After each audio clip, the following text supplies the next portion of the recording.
Do artists really have to starve to be true to their craft? Must the business side of creativity drain all inspiration?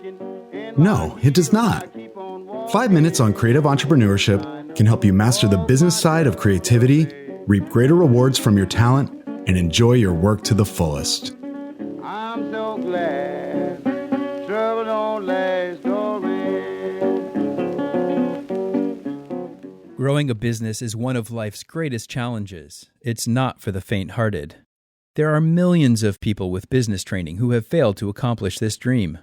If building and growing a business is hard for people whose entire training was toward that end, what chance do we have as creative entrepreneurs without business training to establish a growing practice?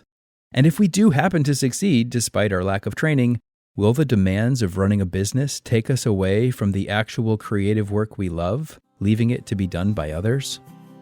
I'm Eric Holter, and I've been a serial creative entrepreneur for over 3 decades. After graduating from Rhode Island School of Design in 1991, I could cut and print beautiful wood engravings. But I had no idea how to run a business. They just don't teach enough about business in art school. Creatives who manage to build a freelance practice into a growing firm are in for a rude awakening. We can get swept up by our own success as we scramble to bring on help. Soon we find ourselves with calendars full of meetings, stressing over cash flow, dealing with HR problems, and having to find more clients to keep it all going. How in the world did we end up as business operators instead of artists? This is not the job we wanted, and finding a path back to the studio may seem nearly impossible. If you've gotten yourself into this position, it can be hard to reverse course, but it's not impossible to regain your creative role. It will, however, take time, effort, and quite a bit of change. In order to keep yourself in the creative role, you'll have to hire intentionally. And in most cases, retaining your creative role will set an upper limit on how large your firm can grow.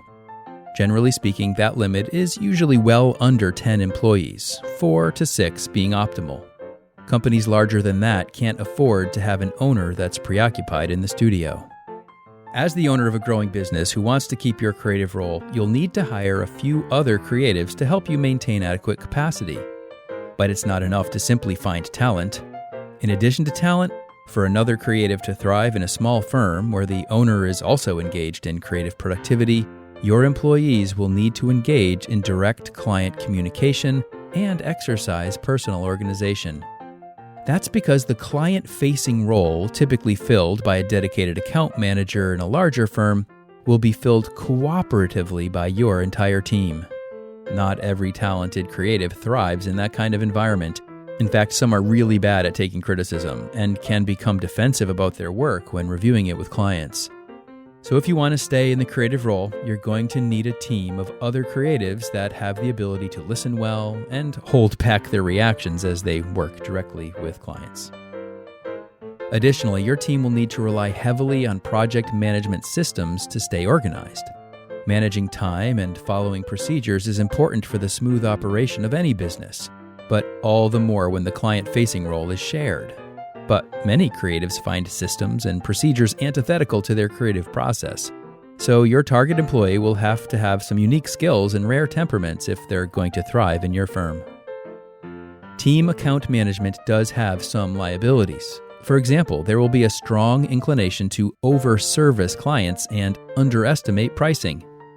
In a larger firm, separating the task of estimating from the client-facing role keeps quotes and estimates objective and realistic. But when client-facing creatives have to provide costs, the desire to please always puts downward pressure on pricing. Of course, at some point, you'll need to bring on someone who can handle new business and general operations. You may be inclined to combine both a client service function with a new business role, especially since creatives would almost always prefer not to perform client-facing functions. But the client-facing and client-finding roles are actually very different, and account people tend to be good at one or the other, rarely both. And in most cases, you'll be better off hiring a client finder more than a client minder. Carefully designing role distributions for your growing practice is essential if you want to keep the chief creative role for yourself. It can be done, but not without careful planning and deliberate organization. Until next week, don't let the business of creativity overwhelm your creative business.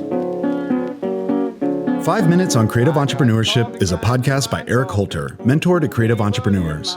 You can find more content and resources at erichholter.com. His book, Blazing the Freelance Trail, is available on Amazon in print, Kindle, and audio.